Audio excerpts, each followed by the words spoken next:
नमस्कार। आपका एक बार फिर से स्वागत है मेरे YouTube चैनल पर। बच्चों, आज हम कक्षा 3 हिंदी की पाठ्य पुस्तक रिमझिम के पाठ 7 टिपटिपवा की कहानी पढ़ेंगे। जब बारिश होती है तो बारिश की आवाज़ कैसी होती है? टिप टिप की आवाज़ आती है ना। क्या तुम लोग बारिश से डर जाते हो? नहीं। लेकिन इस कहानी में बाघ इन्हीं बारिश की बूंदों से डर जाता है।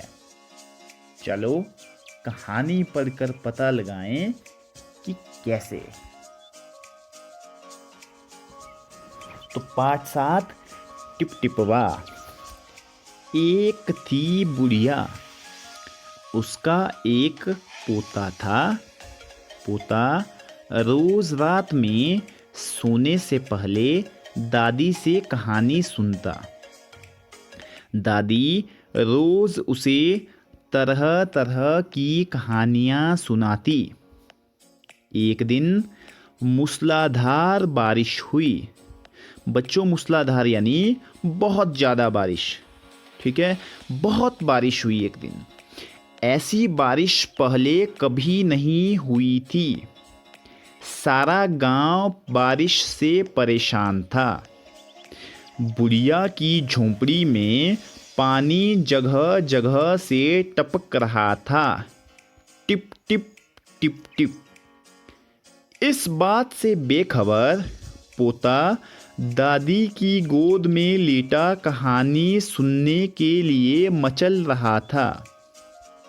बुढ़िया खींच कर बोली, अरे बचवा, का कहानी सुनाए? ई टिपटिपवा से जान बचे तब ना। तो बुढ़िया क्या कहती है अपने पोते से, अरे बेटा, क्या कहानी सुनाऊं? इस टिपटिपवा से जान बचे तब कहानी सुनाऊं। पोता उठकर बैठ गया। उसने पूछा, दादी, ये टिपटिपवा कौन है?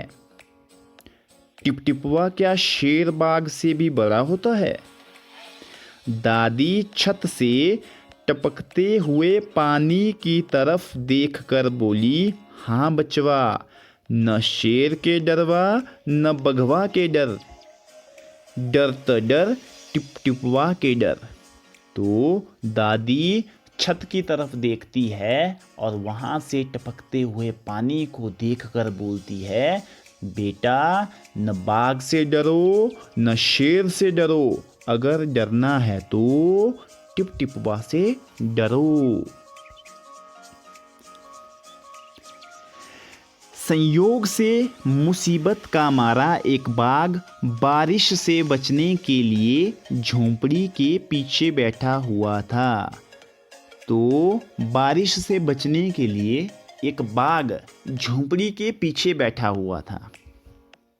बेचारा बाघ बारिश से घबराया हुआ था। बुढ़िया की बात सुनते ही वह और डर गया। तो जो बाघ है उसने बुढ़िया की बात सुन ली कि न शेर से डरो न बाघ से डरो, अगर डरना है तो टिपटिपवा से डरो। तो ऐसा सुनते ही बाघ और ज्यादा डर गया। अब यह टिपटिपवा कौन सी बला है? जरूर यह कोई बड़ा जानवर है। तभी तो बुढ़िया शेर बाघ से ज्यादा टिपटिपवा से डरती है। इससे पहले कि बाहर आकर वह मुझ पर हमला करे, मुझे ही यहाँ से भाग जाना चाहिए। तो बाघ ने जब टिपटिपवा के बारे में सुना तो उसने सोचा कि यह तो कोई बहुत ही बड़ा जानवर है, तो मुझे वक्त रहते ही यहाँ से 9-2-11 हो जाना चाहिए। 9-2-11 होना यानी भाग जाना, ये एक मुहावरा है। बाघ ने ऐसा सोचा और झटपट वहां से दुम दबाकर भाग गया। तो बाघ ने ऐसा सोचा और झटपट वहां से दुम दबाकर भाग चला। दुम दबाकर भाग गया यानी डर गया, डर कर भाग गया। उसी गांव में एक धोबी रहता था। वह भी बारिश से परेशान था। आज सुबह से उसका गधा गायब था। सारा दिन वह बारिश में भीगता रहा और जगह जगह गधे को ढूंढता रहा, लेकिन वह कहीं नहीं मिला। तो उसी गांव में एक धोबी भी रहता था और बुढ़िया के जैसे और बाघ के जैसे वह भी बारिश से परेशान था। वो भी बारिश से परेशान तो था, लेकिन उसको एक और परेशानी थी। सुबह से उसका गधा भी गायब था। तो सारा दिन गधे को ढूंढता रहा, लेकिन उसे गधा नहीं मिला। धोबी की पत्नी बोली, जाकर गांव के पंडित जी से क्यों नहीं पूछते? वे बड़े ज्ञानी हैं, आगे पीछे सबके हाल की उन्हें खबर रहती है। तो धोबी की पत्नी उसे सलाह देती है कि आप जाकर गांव के पंडित जी को क्यों नहीं पूछ लेती, उन्हें तो सबकी हाल की खबर रहती है। पत्नी की बात धोबी को जंच गई, यानी उसकी समझ में वो बात बैठ गई कि हाँ, मुझे पंडित जी के पास जाना चाहिए। अपना मोटा लठ उठाकर वह पंडित जी के घर की तरफ चल पड़ा। उसने देखा कि पंडित जी घर में जमा बारिश का पानी उलीच उलीच कर फेंक रहे थे। धोबी ने बेसब्री से पूछा, महाराज, मेरा गधा सुबह से नहीं मिल रहा है, जरा पोथी बांझकर बताइए तो वह कहाँ है। तो धोबी पंडित जी को क्या कहता है कि अपनी पोथी निकालिए और पोथी में देखिए कि मेरा जो गधा है वो कहाँ है। ठीक है।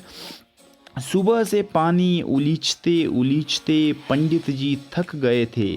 धोबी की बात सुनी तो झुंझला पड़े और बोले, मेरी पोथी में तेरे गधे का पता ठिकाना लिखा है क्या, जो आ गया पूछने? अरे जाकर ढूंढ उसे किसी गड़ई पोखर में। पोखर यानी तालाब में। ठीक है। तो पंडित जी सुबह से पानी निकाल कर, जो बारिश का पानी उनके घर में घुस गया था, उसको निकाल कर अब खींच गए थे। तो उन्होंने गुस्से में धोबी से कहा कि जो मेरी पोथी है उसमें तेरे गधे का पता लिखा है क्या? खुद जा और उसे ढूंढ, नदी किनारे, कहीं तालाब में, कहीं तालाब के किनारे। और पंडित जी लगे फिर पानी उलीचने। धोबी वहां से चल दिया। चलते चलते वह एक तालाब के पास पहुंचा। तालाब के किनारे ऊंची ऊंची घास उग रही थी। धोबी घास में गधे को ढूंढने लगा। किस्मत का मारा बेचारा बाघ टिपटिपवा के डर से वहीं घास में छिपा बैठा था। धोबी को लगा कि बाघ ही उसका गधा है। उसने आव देखा न ताव और लगा बाघ पर मोटा लठ बरसाने। बेचारा बाघ इस अचानक हमले से एकदम घबरा गया। तो धोबी गधे को ढूंढते ढूंढते एक तालाब के पास पहुंच गया और वहां तालाब के पास जो बाघ टिपटिपवा के डर से भाग गया था वहीं घास में छुपा हुआ था। तो धोबी ने सोचा कि जो बाघ है वही उसका गधा है। उसने आव देखा न ताव, यानी कुछ भी नहीं देखा, और बाघ पर मोटा लठ बरसाने लगा। उसने ये भी नहीं देखा कि ये बाघ है या गधा है। तो बेचारा बाघ इस हमले से एकदम से घबरा गया। जब धोबी ने एकदम से उसके ऊपर हमला कर दिया तो बाघ एकदम हुए हमले से घबरा गया।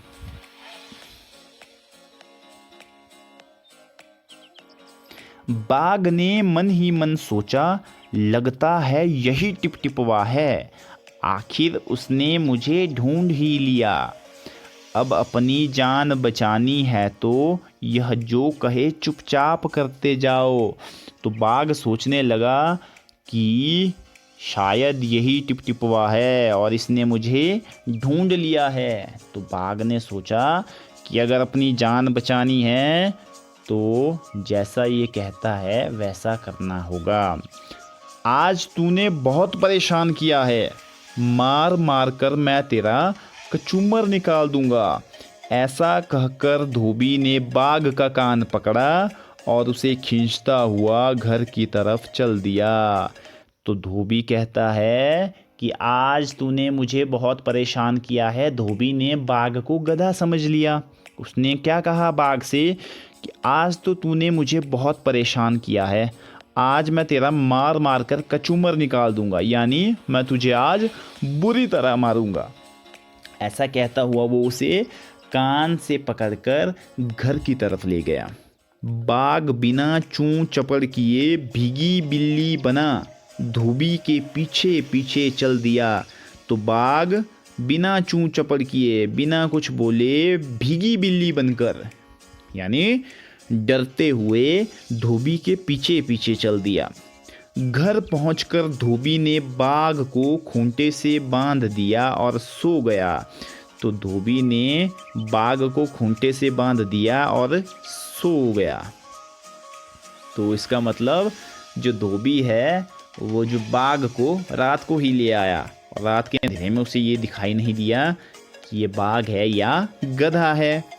सुबह जब गांव वालों ने धोबी के घर के बाहर खूंटे से एक बाघ को बंधे देखा तो उनकी आंखें खुली की खुली रह गई। तो सुबह जब गांव वालों ने देखा कि धोबी के खूंटे से एक बाघ बंधा हुआ है तो सबकी आंखें खुली की खुली रह गई। सब लोग हैरान हो गए, हैरान रह गए। तो बच्चों, इस तरह से ये जो कहानी है ये ख़त्म होती है। ये कहानी लिखी है श्रीमती गिरिजा रानी अस्थाना ने। उम्मीद है आपको कहानी पसंद आई होगी, वीडियो आपको पसंद आई होगी। वीडियो को देखने के लिए आपका बहुत बहुत धन्यवाद। जय हिंद, जय हिमाचल।